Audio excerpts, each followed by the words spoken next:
네, 안녕하세요. 오늘은 이어서 생성 엔탈피를 보겠습니다. 생성 엔탈피, 어떤 물질이 1몰이 성분 원소의 가장 안전한 원소로부터 생성될 때의 반응 엔탈피다 라고 나오는데, 이게 무슨 말이냐,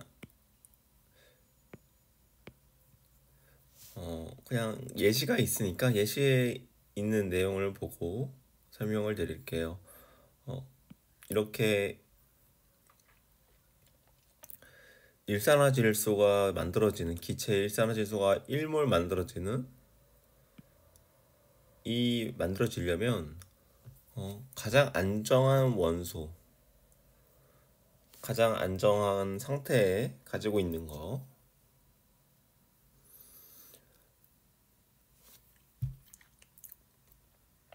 이 이제 원소가 이 상태도 원소라고 불리는 거. 원소 산소를 쓸 때 이렇게 그냥 이게 원소라고 될 수도 있고, 이렇게 산소 분자 이 하나의 원자로 된 물질을 원소라고 부를 때도 있어요. 그래서 지금 여기 보면은 질소, 산소 이렇게 분자가 이제 하나씩 어 그 하나씩 있는 거. 그러니까 이렇게 하나의 이제 종류로 이루어진 거를 이제 원소라고 부를 때도 있는데, 이렇게 질소, 산소가 만나서 일산화질소가 되는 거, 일몰이 생성되는 거, 이때의 반응 엔탈피, 이때의 반응 엔탈피가 바로 생성 엔탈피다라고 이제 말하고 있는 거예요. 이해되시죠? 이렇게 반응해서 1몰의 일산화질소가 생겼을 때 이 정도의 열을 흡수한다.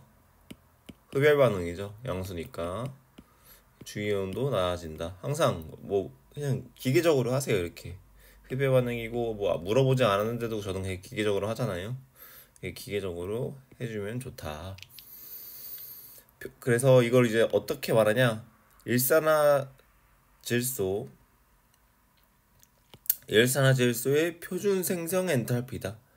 표준 생성 엔탈피가 91.3kJ/몰이다. 이렇게 이제 말하는 거예요.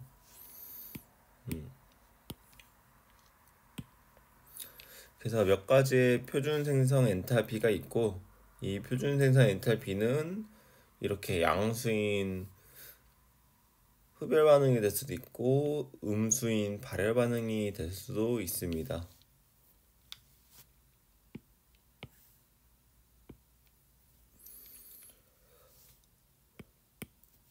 그래서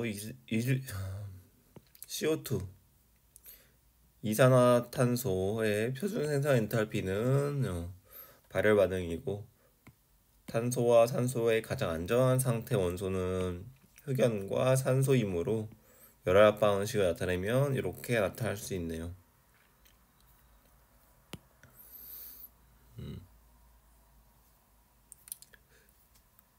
네, 이렇게 나타날 수 있고, 밑에는 C2H4 요거.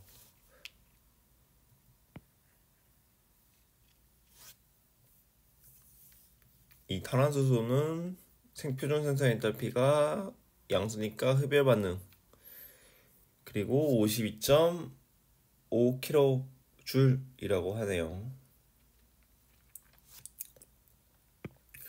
여기서 기준은 1몰이기 때문에 이 친구의 에너지들은 다 1몰 기준인 겁니다.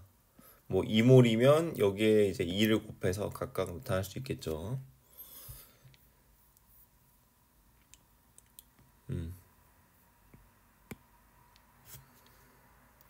그리고 원소의 표준 생성 엔탈피, 표준 상태에서 원소의 여러 가지 동토체가 존재하는 경우 가장 안전한 물질의 표준 생성 엔탈피는 여기다.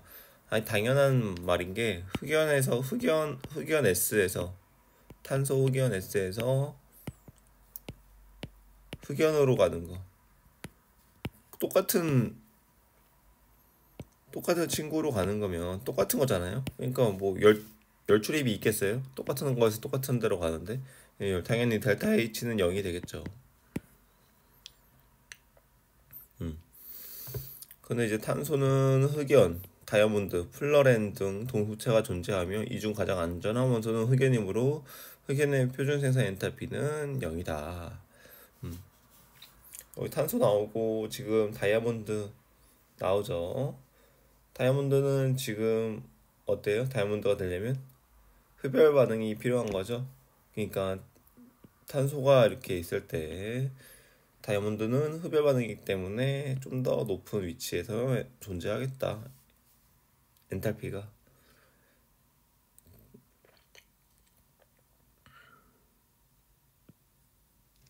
이렇게까지 이해를 해볼 수 있고, 산소는 당연히 뭐 가장 안전한 상태가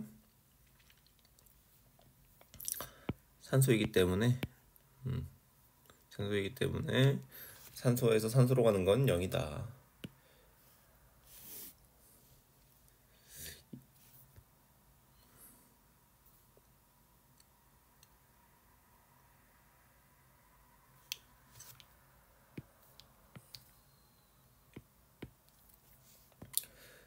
그리고 이제 물과 이제 수증기, 이 물과 액체와 기체의 엔탈피를 비교하는 건데, 그냥 우리가 밑에 이제 내용을 할 거지만 미리 보면 물이 이렇게 미리 있고 여기 물. 그럼 기체로 가려면은 열을 받아야 돼요. 내보내야 돼요. 열을 흡수해야 되죠. 열을 흡수해서 기체가 되는 거니까 분명히 기체는 요 정도쯤에 있을 거예요. 그렇죠. 그리고 이제 물 H2O를 만들기 위해서는 수소 원소와 산소 원소 이렇게가 필요한데 이 친구들이 가장 안전한 상태면 기체로 이제 존재하겠죠. 가장 안전한 상태 25도 1atm에서 온도와 압력을 주지 않았기 때문에 여기서 온도와 압력 조건이 주어지지 않으면 일반적으로 이렇게 생각하라고 했었으니까 이 25도 1 atm에서의 가장 안전한 상태는 우리 지금 대기에 지금 딱 이 정도잖아요. 날씨가 이때 이제 수소는 기체에 있는 걸로 제일 안전하고 산소는 기체에 있는 걸로 가장 안정하죠. 그럼 이 친구들이 이제 에너지를 어떻게 받아야 이제 액체가 될 거냐? 아니, 액체가 될 거냐? 기체가 될 거냐? 이 차이인데 이 엔탈피들이 지금 이 밑에 있어서 흡열 반응을 통해서 이렇게 될 수도 있고 발열 반응을 통해서 이렇게 될 수도 있죠. 그거는 이제 봐야 되는데 이렇게 보면 같은 물질이 상태가 다를 때 표준 생산 엔탈피가 작을수록 엔탈피가 작아진다. 다음과 같다. 뭐 이렇게 얘기가 나오는데 그냥 지금 식이 이렇게 주어졌어요. 지금 발열 반응이네요. 발열 반응이니까 지금 1번, 2번의 엔탈피가 있을 때 지금 2번이라는 걸 알 수 있죠. 왜냐면 발열 반응을 하니까 서로. 그럼 액체가 되려면은 더 많이 내려와야 되고 기체가 되려면 더 조금 내려와야 되고 이 차이만큼 이제 이 기체와 액체의 델타 H 반응 엔탈피가 되겠죠. 그래서 이 지금 제가 보라색으로 한 그림이 바로 여기에 지금 있는 거고 그래서 이 두 엔탈피의 차이가 44kJ이 나오니까 이때 차이가 1몰당 차이니까 이렇게 쓸 수 있는 거죠. 그래서 액체에서 기체가 되기 위해서는 1몰당 44kJ이 흡수가 돼야 된다라고 또 말할 수 있어요. 그러니까 문제에서 만약에 여기서 또 이제 문제의 개념이 나오는데, 문제에서 만약에 요 엔탈피를 구하라 그러면 이 엔탈피의 차를 이용해서 이 44를 도출해내야 되죠. 아니 문제에 산물에 물 액체 물 산물이 기체로 바뀌었을 때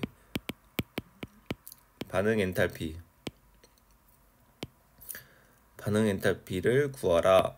뭐 델타 H 값을 구하라. 그러면 44 곱하기 3을 해줘야 되죠. 요렇게만 주고 3몰의 반응을 구하라고 하면 결국 44를 계산해서 곱하기 3을 해야 한다. 이렇게 문제에서 바로 이렇게 식을 안 줘요. 이렇게 식을 주면 뭐 어디 있어요? 44가 바로 나오는 게 있나요?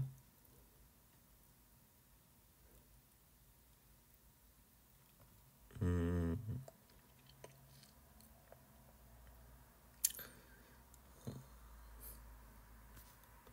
44 지금 나오는 게 없는데 바로 이렇게 액체에서 기체로 주면 그냥 곱하기 3만 해버리면 답이잖아요. 그러니까 이렇게 바로 쉽게 안 주고 이렇게 줄 테니까 네가 여기에서 식을 만들어서 이 화학 반응식의 식을 만들어서 이걸로 네가 계산을 할 수 있냐?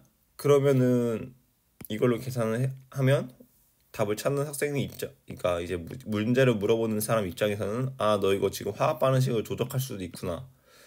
조작했을 때 나오는 이 반응 엔탈피의 변화가 기준이 1몰이라는 것도 너 알고 있구나.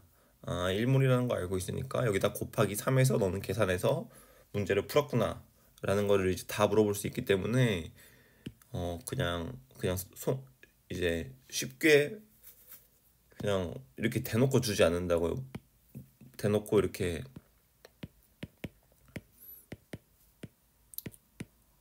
대놓고 이제 물어보지 않는다고요. 이렇게 이거 이제 이럴 때 뭐 3몰의 엔탈피 변화량을 구해라 이렇게 바로 물어보지 않는다고요. 그래 132가 나온다 이렇게 답에 이제 기억에 이렇게 132가 나온다 이렇게 바로 이제 안 주고 이렇게 주고 132예요 물어본다고요. 왜냐면 이제 이걸 찾을 수 있는지 너가 이 학생이 정말 다 이제 이해하고 있는지 물어보기 위해서 문제를 푸는 거니까.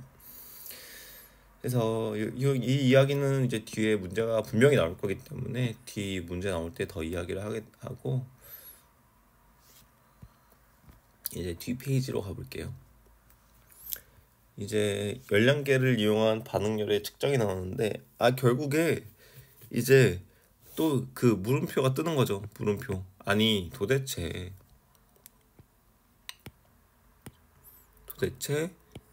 액체가 기체가 되는 건 알겠어. 액체가 기체가 돼. 열을 흡수하면. 근데 이 열을 어떻게 측정했을까? 이 열이 이 액체에서 이제 기체가 되는 게 1몰이 44kJ/몰이래. 그럼 18g의 물이 기체가 되려면 44kJ이 필요하대. 이걸 어떻게 이제 측정했냐?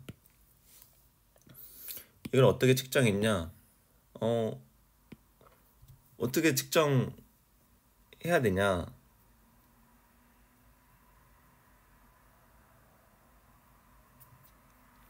어떻게 측정했을까요? 한번 생각해 보는 거죠. 이거 도대체 어떻게 측정했을까? 그걸 어떻게 측정하냐면 이렇게 지금 측정을 한다.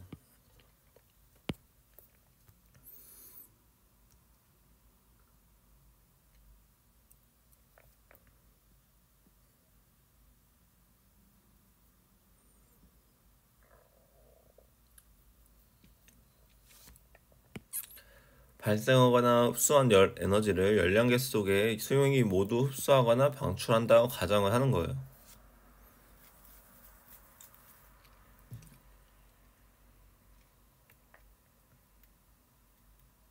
그리고 반응 과정에서 발생한 열 에너지, 이 발생한 열 에너지가 수용액에서 흡수한 열 에너지랑 똑같다고 이제 아까 위에서 말했죠. 모두 다 흡수하는 거예요. 수용액이 모두 다 흡수하고, 수용액의 비열 곱하기 수용액의 질량과 온도의 변화가 이제 흡수한 열 에너지고, 이 이제 열 에너지가 발생한 열 에너지라는 거죠.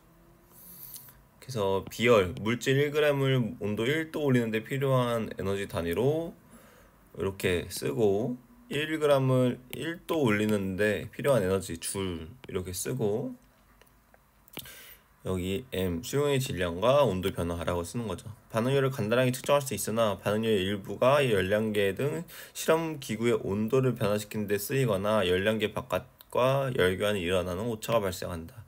그렇죠. 이 오차를 최대한 줄이는 게 정확한 측정을 할 수 있는 거죠.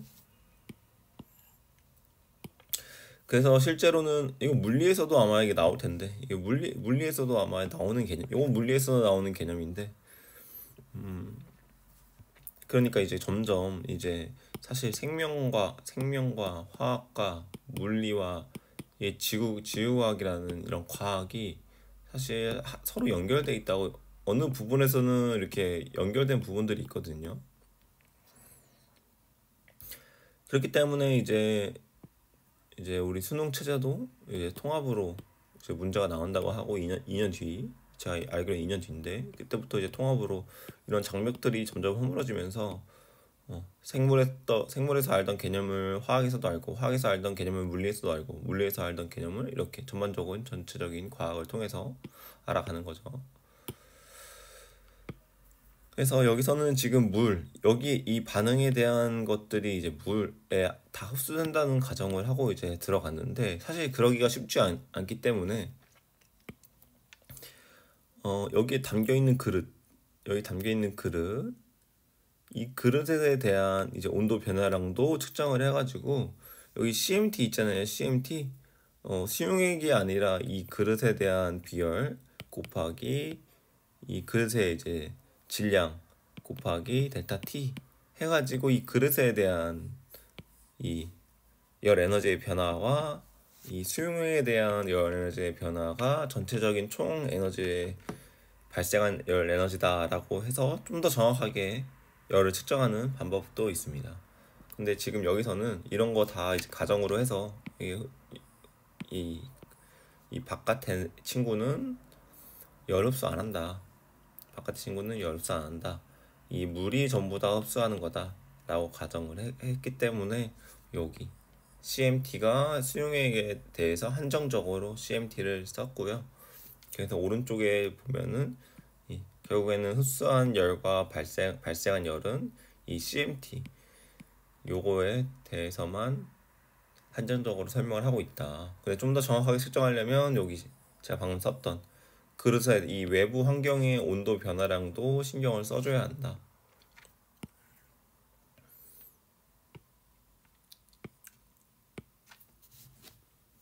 그쵸. 할 수 있겠죠.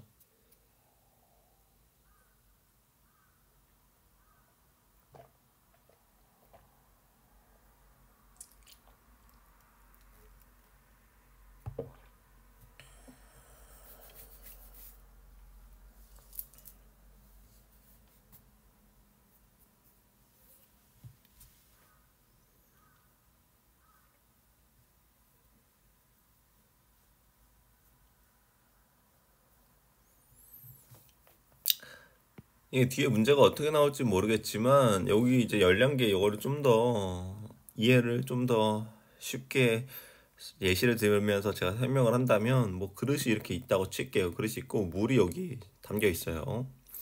여기 얼음을 놨다마자 얼음. 그럼 여기는 지금 물 25도씨예요. 물 25도씨.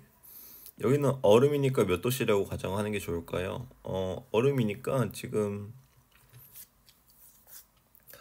얼음 여기 0도씨라고 할게요. 얼음 0도씨. 0도씨. 그럼 이 고체 얼음이 액체가 되기 위해서 열을 어떻게 해야 돼요? 흡수해야 되죠. 열을 흡수한다는 건 주위의 열을 흡수해야 하는 거니까 주위의 열이 이렇게 흡수가 될 거예요. 그만큼 이제 이 55도씨는 온도가 낮아질 거고, 이 25도씨가 낮아진 거, 이 얼음이 액체가 되기 위해서 0도씨의 액체가 되기 위해서 필요한 열량을 흡수를 할 거예요. 그래서 흡수를 하면 결국에 이 얼음이 36g 있다고 칠게요. 36g 얼음이. 그리고 여기 전체적인 물의 양은 90g 있다고 칠게요. 그럼 물은 지금 원래 물은 90g 있었고 얼음은 36g 있었어요. 그럼 36g의 물이 더 생긴 거고 90g의 이제 물이 원래 있었던 거죠. 근데 이 친구는 25도씨였던 거고, 근데 25도씨보다 더 낮아졌을 거예요. 왜냐면 이 상태 변화에 36g의 얼음이 상태 변화하는데 에너지가 썼으니까. 그리고 이 36g은 몇 도씨겠어요? 0도씨겠죠. 왜냐면 상태 변화만 했을 뿐 온도 변화는 있지 않아요. 그래서 0도씨고, 같은 공간에 존재하고 이제 물인데 서로 섞여 있겠죠. 서로 섞여 있는데 온도가 다르다? 가능할까요? 아니죠. 불가능해요. 온도가 똑같아야 되겠죠. 온도가 똑같게 되려면 온도가 똑같아야 된다고요. 평형을 이루니까. 그러니까 이게 무슨 말이냐? 물이 이렇게 저희가 담겨 있어요. 물이 담겨 있는데 여기 오른쪽은 온도가 32도고 여기 왼쪽은 온도가 24도일 수가 있어요? 없죠. 서로 한 공간에서 이렇게 한 뭉태기로 있으면 온도가 똑같아질 수밖에 없다고요.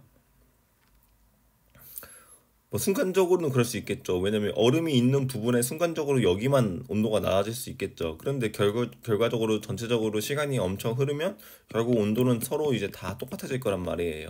대류 현상이나 이런 현상들에 의해서.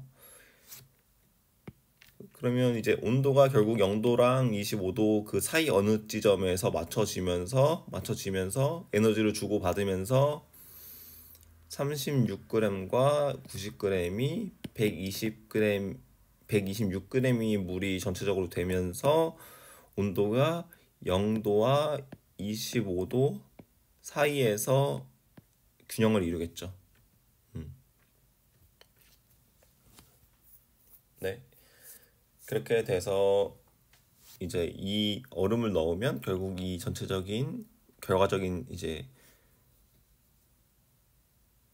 결과적인 해석만 해보면 결국엔 126g의 물이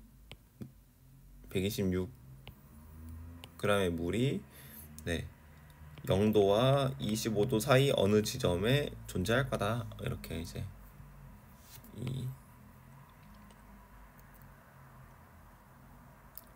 그리고 여기서 이제 뭐 반응열을 측정하려면 여기 수용액 비열, 여기 비열, 이 얼음의 비열과 여기 얼음의 질량, 그리고 이제 온도의 변화, 이런 걸 이제 쓰면서 이제 열 출입을 확인할 수 있다는 거죠. 네. 근데 뒤에 어느 정도까지 문제가 어렵게 나오는지는 잘 모르기 때문에, 그리고 이러한 문제를 더 물어보는 거는 물리에서 문제를 많이 물어보거든요. 그래서 화학에서 어디까지 문제를 물어볼지 몰랐기 때문에 여기까지만 설명하고 이제 넘어가도록 하겠습니다. 그래서 생성 엔탈피는 이 정도까지 마무리를 하고 결합 엔탈피로 이제 넘어갈게요. 결합 엔탈피, 결합 에너지는 정의를 또 이제 알아야 되는데, 화학 반응에서 반응물을 이루는 원자 사이의 결합이 끊어지고 새로운 결합이 형성되면서 생성물을 만드는데, 이때 원자 사이의 결합이 끊어질 때에는 에너지가 흡수되고 생성될 때에는 에너지가 방출된다. 이 말이 뭐냐? 산소 분자가 이렇게 있을 때 두 개의 산소 원자가 될 때는 이 산소끼리의 이중결합이 있으니까 이걸 이중결합을 끊으려면 에너지가 들어가야 되고, 지금 이 말 하는 거예요. 끊어질 땐 에너지가 흡수되어야 하고, 이렇게 원자끼리 있다가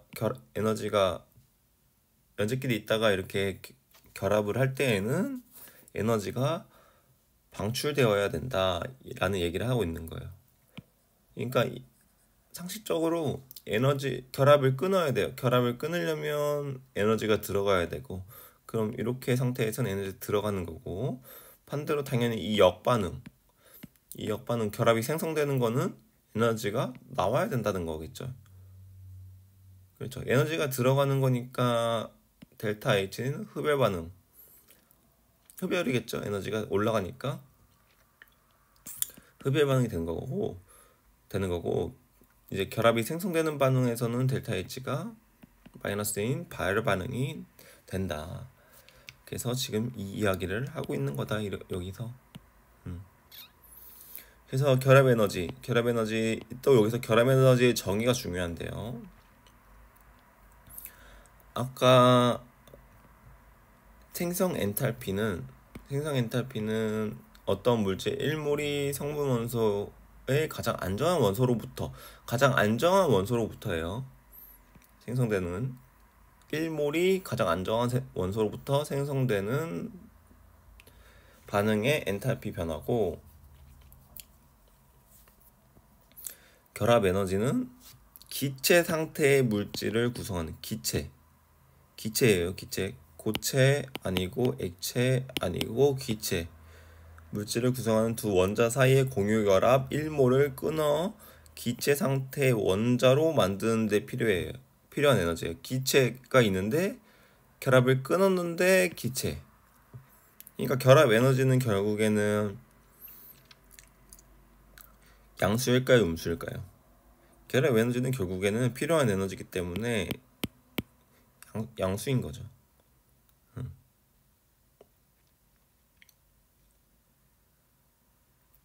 그래서 문제가 아니라 예시에서 이 수소 H2의 결합 에너지, 그러면 기체에서 기체로 기체 상태의 수소의 1몰의 분자 내의 결합이 끊어져 기체 상태의 수소 원자가 될 때에는 요만큼의 에너지가 필요하므로 요 정도의 결합 에너지가 필요하다. 그래서 1몰의 수소 이 분자가 두 개의 이제 수소 기체로 될 때의 에너지, 여기 기체여야 돼요. 여기도.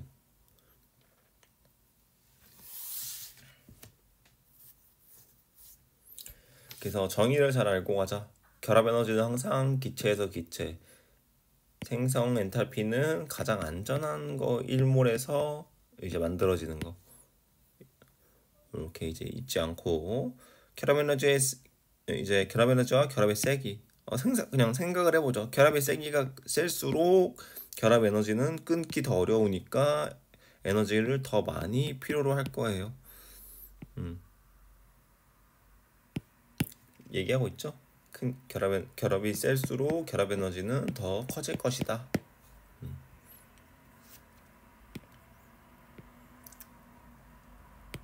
그러면 이걸 통해서 이제 문제에서 이제 물어보려면 결합 에너지를 주고 이제 결합 에너지를 주면서 결합의 세기를 물어볼 수 있겠죠. 결합의 세기를 주고 에너지를 물어보기는 좀 이건 추론을 해야 되잖아요. 저희가 완벽하게 다 외울 순 없으니까. 그러니까 결합 에너지를 주고 이 차이 어떤 게 더 크냐 작냐를 따져서 어떤 게 더 결합이 강하냐 작냐라는 걸 추론할 수 있으니까 아마 이렇게 에너지를 주고 세기를 물어보는 문제가 나올 거다. 에너지를 주고 결합의 세기를 물어보는 문제가 나올 거다. 세기를 주고 세긴 추론해야 되니까 이렇게 어떤 게 더 세? 결합이? 그러면 질소는 3중결합을 하고 있고 산소는 2중결합을 하고 있고 이러니까 당연히 질소가 더 결합이 센 거 아니야? 뭐 이렇게 생각할 수도 있겠지만 실제로 그런 거는 또 이제 그게 안 되죠. 가늠이 잘 안 되죠. 무조건적으로 세냐? 이것도 이제 좀 애매하고요.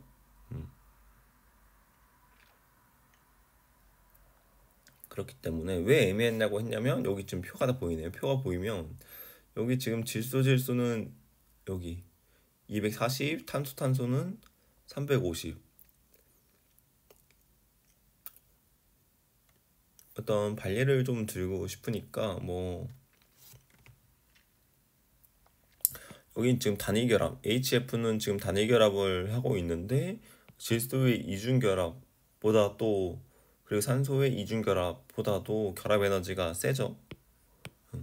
그러니까 단순히 뭐 결합이 하나다, 결합이 두 개다 이래가지고 뭐 이게 무조건 결합 에너지가 작아라고 판단하기가 좀 우리가 이걸 다 외우고 있기가 어렵기 때문에 에너지를 주고 세기를 물어보는 방식이 가장 합리적일 거다라고 생각해 볼 수가 있겠어요.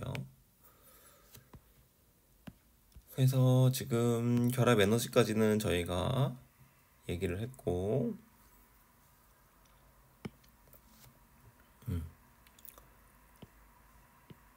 여기서 지금 제가 말한 그게 나오죠.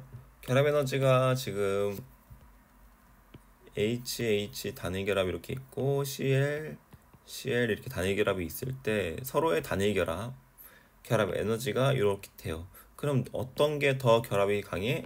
수소 분자가 더 결합이 강하다 라고 이렇게 에너지를 주고 판단을 할 수 있게 문제가 나올 거란 말이죠.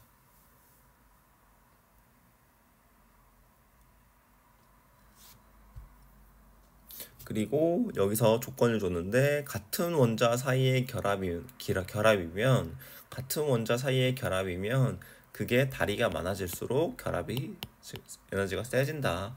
같은 원자의 결합이라면 조건이 같은 원자의 결합이라면 이렇게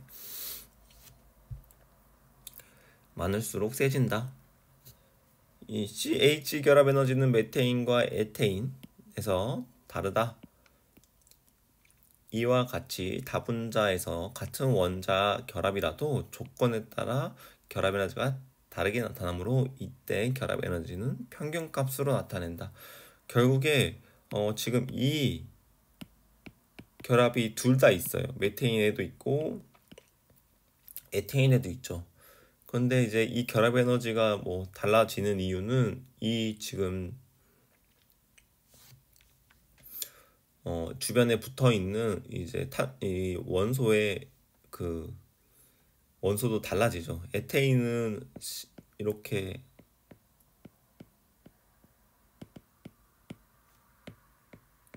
결합을 하고 있으니까 메테인처럼 주변에 수소만 있는 게 아니라 여기 오른쪽에 탄소도 있기 때문에 이 탄소의 영향으로 뭐 여기에 결합에 영향을 줄 거란 말이죠. 그래서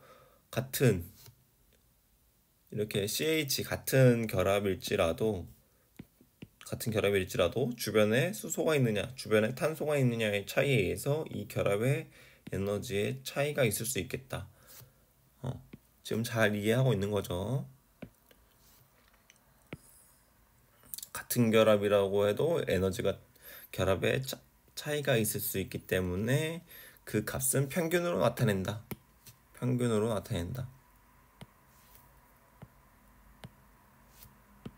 그러니까 지금 이 메테인은 CH4 이 결합이 4개 있는 거죠. 4개. CH 결합이 4개 있는 거고 이 메테인에서는 이 CH 결합이 지금 몇 개 있는 거예요?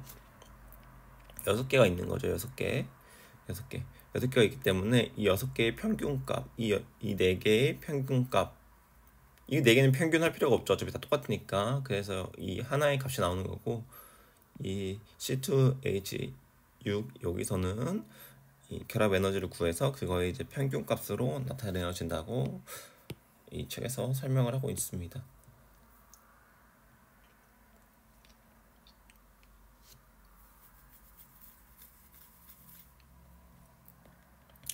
그래서 이렇게 결합 에너지는 말하고 결합 에너지로부터 반응 엔탈피 구하기. 그럼 결합이 끊어질 때 에너지를 흡수하고 결합이 생성될 때 에너지를 방출한다. 그러므로 기체 반응은 반응물의 결합이 완전히 끊어져 원자 상태로 되고 원자들이 결합을 형성하여 생성물이 되는 이제 2단계 반응으로 2단계 반응으로 생각할 수 있는 거죠. 이 그림으로 잘 나와 있는데 이 그림을 이해하면 될 것 같아요. 결과적으로 처음에는 이렇게 여기 지금 분자가 안 나오니까 H2Cl2 이렇게 있는 건데 지금 여기에 나오는 게 HH의 결합을 끊었어요. HH의 결합을 끊으니까 이렇게 좀 분리된 거고 그때 필요한 에너지가 436kJ. 그리고 위에서는 ClCl Cl 염소 분자 기체 분자의 결합을 끊는데 243kJ이 들어가서 이만큼 끊었어요. 또 그래서 전체적으로는 여기 다 이제 기체만 있게 됐죠. 기체만 있게 되는 거고 정의에 의해서 여기서 전체적으로 필요한 에너지가 이게 두 개 합이 되겠죠. 두 개 합이니까 679kJ이 소모됐고 여기서 이제 전체적으로 우리는 뭘 만들고 싶냐? HCl 이제 기체를 만들고 싶은 거죠. 염화수소. 그때의 결합 에너지는 어떻냐? 보면 지금 요만큼이 발열이 됐대요. 이제 다시 합쳐지는 과정이니까. 근데 이게 두 개가 생길 거 아니에요? 두 개가 생기는데 이만큼이다. 그러면 하나 만들어지는 데는 나누기 2겠다. 그래서 마이너스 432만큼 이제 필요로 하겠다. 결합 에너지. 그럼 결합 에너지가 이제 이만큼 들어가는 거고 그럼 결과적으로 우리가 써보면 2분의 1 H2 더하기 2분의 1 Cl2 여기 다 기체 써야 돼요. 여기 기체가 결국에는 HCl 하나의 기체로 반응이 될 때 이때 이제 결합 에너지는 얼마큼의 이제 차이가 난다는 거예요. 여기서 만들어진 거 요거 이만큼 왜 차이가 보이니까 이만큼의 차이를 보이니까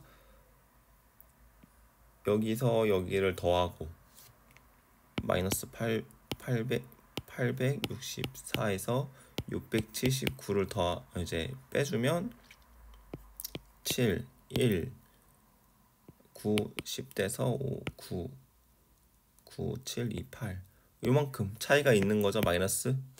그럼 이 델타 H가 마이너스 189라는 걸 알았으니까 이거의 나누기 2만큼 되겠죠. 제가 잘못 뺐나요? 계산? 이렇게 나왔네요. 제가 빼기를 잘못했나 봐요.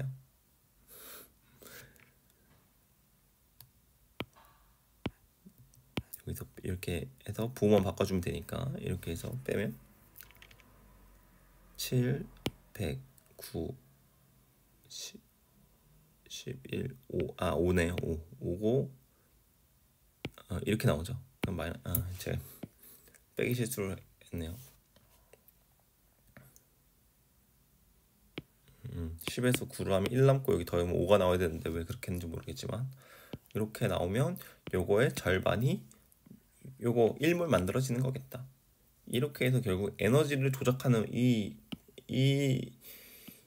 그림을 계속 그릴 수는 없어요. 결국 공부를 할 땐 처음은 이렇게 이제 그림을 통해서 이런 반응 통하고 이렇게 결국에는 결합 에너지가 이제 될 텐데 이 세 개의 결합 에너지를 조절해서 이 가장 안전한 결합 에너지를 조정해서 이 가장 안전한 때의 반응 엔탈피를 구한다. 결국엔 하고 싶은 말이 이런 거예요. 결합 에너지를 여기 결합 에너지를 통해서 이거의 반응 엔탈피를 구해봐 이거예요. 그래서 저희가 이걸 다 조작했을 때 이렇게 나왔고 이 값은 결국 2몰, HCl 2몰을 생성할 때 필요한 에너지였으니까 1몰은 이거의 절반이겠구나. 이 뒤에 아마 절반이 나오겠죠.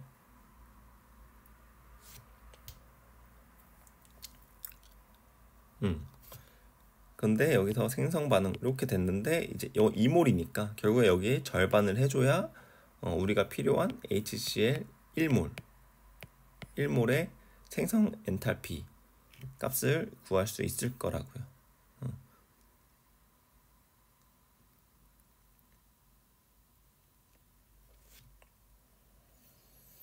뭐 이렇게 공식으로 봐도 되는데 공식으로 봐도 되는데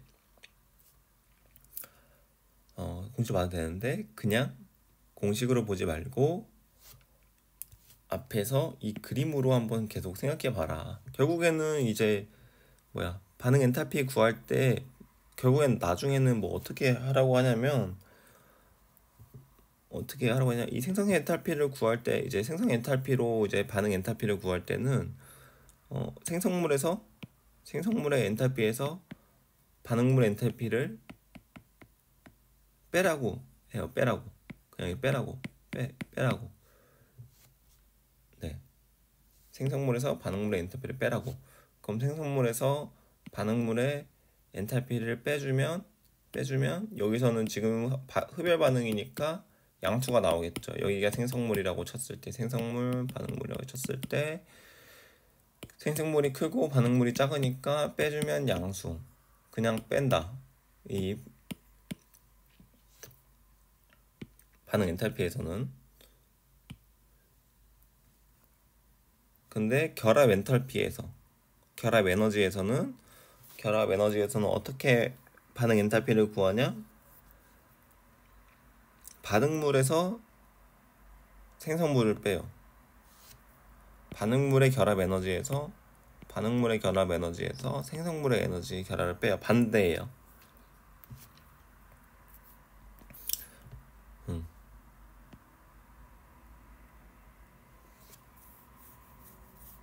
반대다.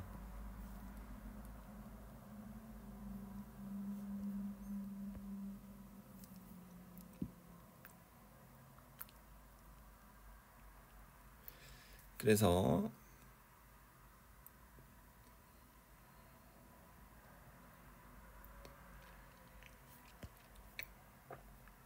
반대가 되기 때문에 이렇게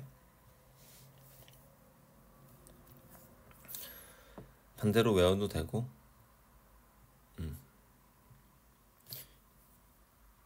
그러니까 앞에서 반응물의 에너지 총합은 이렇게 나왔고 생성물 결합 에너지의 총합. 생성물 결합 에너지는 어떻게 되는 거예요? 생성물 결합 에너지. 이 생성물 이렇게. 근데 결합 에너지는 이렇게 나오니까 864잖아요. 헷갈릴 수 있는 게 여기 음수가 아니라 지금 결합 에너지 정의에 의하면 결합 에너지는 끊어주는 거기 때문에 양수여야 되기 때문에 이렇게 나오는 거고 결합 에너지는. 그래서 여기서 결합 에너지는 864. 반응물의 결합 에너지 총합은 679 이렇게 나오는 거죠. 그래서 여기서 여기를 빼라 이렇게 나오는 거고. 이제 이거는 뒤에 문제 나오면 더 이제 연습해 보는 걸로 할게요. 근데 이제 그냥 외우시려면 결합 에너지에서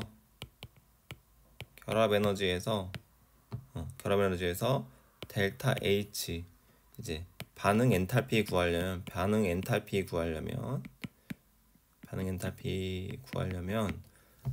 반응물의 결합 에너지 반응 결합 에너지에서 빼기 뭐래라? 생성 결합 에너지를 빼줘라.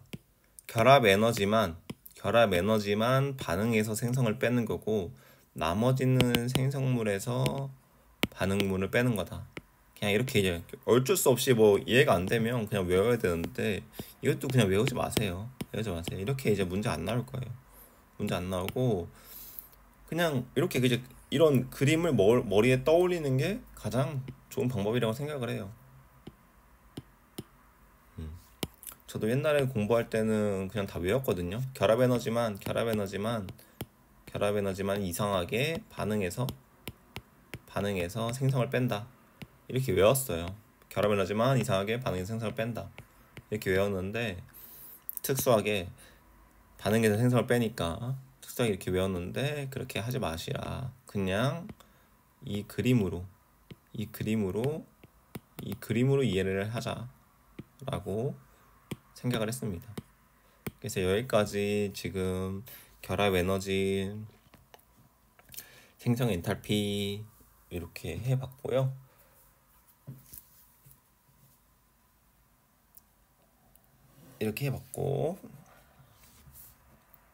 다음 시간에는 헤스의 법칙을 하고 헤스의 법칙이 마무리가 되면 이제 이 단원 여기 반응 엔탈피 부분이 끝이 나니까 헤스의 법칙은 다음 시간에 이어서 하도록 하겠습니다. 지금까지 같이 결합 에너지랑 생성 엔탈피에 대해서 같이 공부해 봤습니다. 같이 공부해서 감사하고요. 다음 시간에 헤스의 법칙에 설명해서 봤으면 좋겠어요. 이 정도까지 하고 마무리하겠습니다.